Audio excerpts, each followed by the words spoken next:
Before we start today's stories, a quick thanks to today's sponsor, ZocDoc. The horror in a lot of the stories I read start with a small, creeping sense of unease. Well, sometimes the real creeping dread comes from something we ignore, our health, like a nagging ache, a weird symptom, or just the stress of keeping up with everything. I recently found myself putting off a doctor's visit with the usual excuse that maybe it'll go away and I'll wait till tomorrow to call. That's where ZocDoc swooped in and made things simple. It's a free website where you can search and compare in-network doctors, filter by specialty, check actual appointment openings, and book instantly, often within 24 to 72 hours. You can look at verified patient reviews, read doctor profiles, and pick someone who feels like the right fit for you. No long phone calls or guessing games. For me, I was able to pick a doctor who literally had availability the next day and whose reviews mentioned patients feeling heard. That was important because when you walk into an appointment, you want someone who gets you, not someone you can't connect with. So if you've been putting off seeing a doctor, feeling unsure of where to start, or just want someone you feel good about walking into their office or video call, go check out ZocDoc.com/Mr. Nightmare and find a doctor that fits you.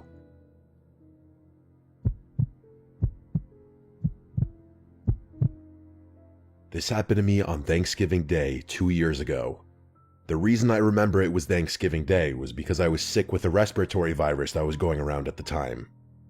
On Thanksgiving, I was past the fever and contagious part. I just had body chills and could not go 5 seconds without coughing, and I could barely speak. At the time, I had promised a friend/coworker who would be out of town for the holidays that I would watch her cat, as her cat is older and needs medicine every day. I agreed since she lives a short walk away from where we work. I agreed before I got sick, but I couldn't go back on my promise. I was also talking to a friend about how both of us wanted to go play tennis and bowling at some point since we both played in high school. I had kept my tennis rackets and bowling ball at my father's place since the dorm I lived in was extremely small. I live in a big city to go to college and therefore did not have a car as I used public transportation to get around. Because I was sick during Thanksgiving, I was unable to get back to my father's place for Thanksgiving. But I was extremely determined to get my tennis rackets and bowling balls since I only go back to my father's place a couple times a year. So if I didn't get my things on Thanksgiving, it would be another few months before we could play, and so I was stubborn and dead set on getting my things. I had made a plan in my head. I would walk to the light rail and get off on a station closer to where my father lives, then ask my brother to come and bring me the stuff that I wanted. On the way home, I would get off the light rail and take the bus to my friend's place to check in on her cat and make sure she was taking her medicine. The transit system where I live is still very irregular. As I was waiting for the bus to come and take me to my friend's place on Apple Maps, my phone would keep saying that the bus was 1 minute away just for it to not show up, and then I'd refresh it and it would say the next bus comes in 15 minutes. I would have just walked to her place and she lives not too far from the light rail station. But for context, at the time I was a 19-year-old female, about 5'3", and I was carrying a 13-pound bowling ball, a couple tennis rackets, and some Thanksgiving leftovers, along with being sick. I had been waiting for over 30 minutes for the bus to come, and since it was about 9 p.m. on Thanksgiving, the bus stop was empty and I was the only one there. As I was waiting, a car pulled up with a group of men who looked like they were in their early to mid-20s. They were speaking another language and laughing. I assumed they were just friends dropping someone off at the station. After a few minutes, one of the men got out and the car drove off. The station was pretty big, and I stood a little away from the actual bus stop since I was coughing a lot and didn't want to be near anyone. Despite that, the man walked over and sat on the bench directly next to me. I didn't think much of it at first. I just stared at my phone, watching the bus arrival time constantly change, and kept leaning out to look down the street for the bus headlights. A couple minutes passed, and then I suddenly felt something on my shoulder. The man had gotten up and wrapped his arm tightly around me. My mind went completely blank. I was so confused and startled that I just froze up. After a moment, he mumbled something, like asking if I was okay. I quietly said that I was fine and just waiting for the bus. A couple minutes later, he let go and sat back down. Red flags were going off, but I kept trying to rationalize it. Maybe he heard me coughing and thought I didn't feel well, or maybe he saw me leaning out to look for the bus and thought something was wrong. I knew those excuses were stupid, but I was trying to keep myself calm. People might be wondering why I didn't run or yell, but this man was well over 6 feet tall and easily twice my weight. He was also wearing one of those bandana-style face coverings. It was odd, but this was near the end of COVID, so some people still wore them. And we were completely alone at the bus stop. I didn't want to provoke him. A few minutes later, he got up again and put his arm around me a second time, sometimes even stroking my back. Luckily, I was wearing a thick puffer jacket. I saw my bus approaching and just stayed still, thinking everything would be over once I got on. When the bus got close, I slipped out of his grip and quietly said something like, "My bus is here." He said something in response that made it clear he planned to follow me onto the bus. I know I should have told the driver, but I could barely talk without coughing, and nothing like this has ever happened to me before, so I was panicking. When I got on the bus, I stood up on purpose. Because of his size, I knew he'd have to sit, and if I sat first, he would sit next to me. Once he wasn't looming over me, I messaged a friend and tried to figure out what to do. I considered calling the police, but knew he would hear me, and I didn't know if he had a weapon. While I was stuck under his grip earlier, I was already planning what to do if he followed me. I knew I couldn't go to my friend's place. I also couldn't shake the thought that the group of men who dropped him off might be involved in something with him. The stop before my friend's place was the stop for work. I worked at a restaurant inside a large outdoor shopping center. It was around 9:30 p.m. Even though all the stores closed at 9, I knew the entire center had security and cameras everywhere. I also knew my coworkers would still be there finishing closing duties. The only downside was the locked front door, but the back employee entrance would be open. To get in through the back, I'd need to go through the outdoor trash room enclosure first, then punch in the code on the door. When the bus reached my stop, the man got off right with me and immediately grabbed my shoulder again, gripping even tighter. I had to take tiny steps. I didn't want to suddenly sprint and alert him if I wasn't close enough to make it inside in time. As we got closer to work, all I could think about was whether I'd be fast enough to break away and get through both doors before he caught me.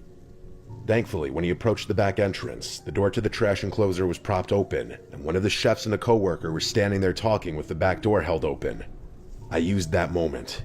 His grip had released just slightly from walking, and I slipped out of it and ran past him. I tried to tell my coworker that a man was following me and to shut the door. Even though I could barely talk, he closed it right away. Not even 2 seconds later, the handle started rattling violently, and he started banging on the door. I explained as best I could that I didn't know him and that he followed me from the bus stop. We called mall security. While we waited, we could see the man pacing around the restaurant through the windows. After a couple of minutes, he walked into the ice cream shop directly across from us. Security arrived and asked me a few questions. The coworker who had been at the door ended up driving me to my friend's place so I could check on her cat, and then she drove me home. A few days later, my manager told me that mall security wanted to know if I wanted to press charges. I said I wasn't sure yet and that I mostly wanted to know the man's name and what he claimed he was doing there, but my manager never followed up, and I never heard anything again. To this day, I have no idea what that man wanted, though I definitely have my suspicions. I honestly forgot about the whole thing until recently, when my same friend asked me again if I could watch her cat for Thanksgiving. That's what brought all of this back.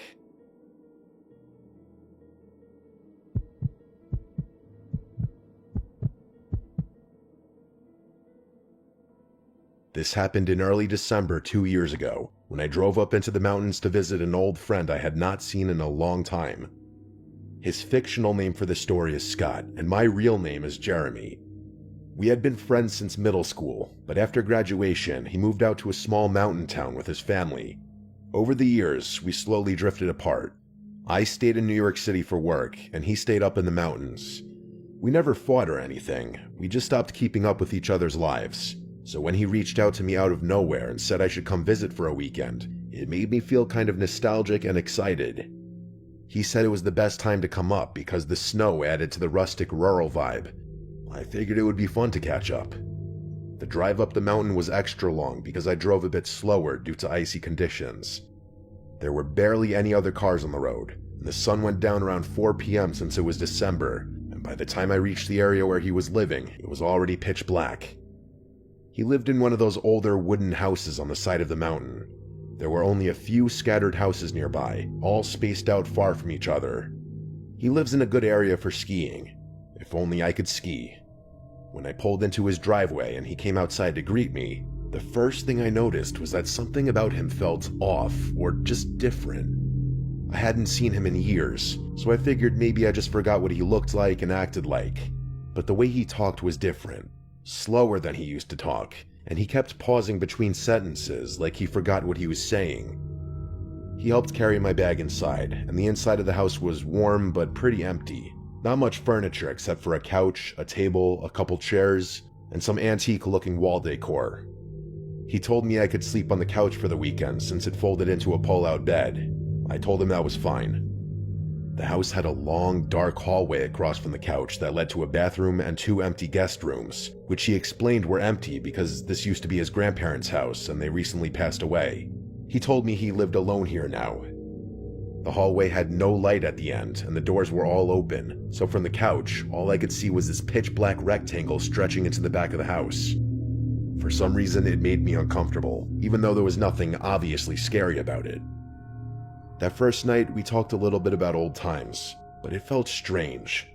His general demeanor and mannerisms were more socially awkward now, but I chalked it up to the fact that living alone in the mountains for years could make anyone a bit weird. He barely made eye contact, and I did feel like he kept looking in the direction of the hallway. When it was time to sleep, he went upstairs to his bedroom, and I got the couch set up. I left a light near the hallway on because the dark made me nervous. I felt stupid about it, but the hallway really bothered me. I fell asleep, but at around 2 in the morning, I woke up to a thumping sound from upstairs. I quickly realized they were fast footsteps running across the floor above me. It sounded like someone sprinting from one end of the room to the other, then stopping and then sprinting again. The footsteps went on for about 20 seconds before just stopping completely. I waited to hear a door open or close or anything, but there was complete silence after that. I eventually fell back asleep, even though I was pretty creeped the fuck out after that. The second day was even weirder. Scott acted distracted the entire day, barely talking, barely eating, and whenever I asked if he was feeling okay, he would just nod without saying anything. I didn't understand why he was acting this way, being that he invited me here for the weekend for what I assumed was to catch up and rekindle our friendship. I also counted him going down that hallway at least 5 times throughout the day, and I never bothered to check what he was looking at. Since there was a bathroom at the end of the hall, I just presumed he was going in there, even though I never heard a flush. That night, the weather got worse, and a snowstorm rolled through. Wind slammed against the house hard enough to make the walls shake a little. It was awesome, honestly. I love the vibe of being snowed in a cozy place. I went to the couch and scrolled on my phone for like an hour, then went to sleep. Around 2 in the morning, I woke up again. This time, I heard soft scraping sounds. They were coming from downstairs, somewhere in the hallway. It sounded like something dragging across the wooden floor. Then it just stopped. But then, there was a sudden tap on the wall behind me, like someone had flicked it with their finger. I turned and looked down the hallway. I didn't leave that light on that night, so it was completely dark. I didn't want to get up. I did my best to just roll to the other side and block the noises out. Old house, I kept telling myself. I did fall back asleep, and the next thing I remember is waking up in the morning. The third night was the worst. By this time, I felt uneasy in the house in general, and I kept catching Scott staring at me for too long without saying anything, like he was checking if I noticed something. I almost thought about leaving early, but the snowstorm was supposed to last until morning. After dinner, Scott went upstairs early and I stayed up on my phone, starting to question the point of this visit entirely. Eventually, I set up the couch and laid down. I shut my eyes and tried to sleep, but sometime around 2 in the morning again, I woke up without knowing why. My eyes opened, but the rest of my body refused to move. I had heard of sleep paralysis before, but I had never experienced it. It was like being awake inside a dead body.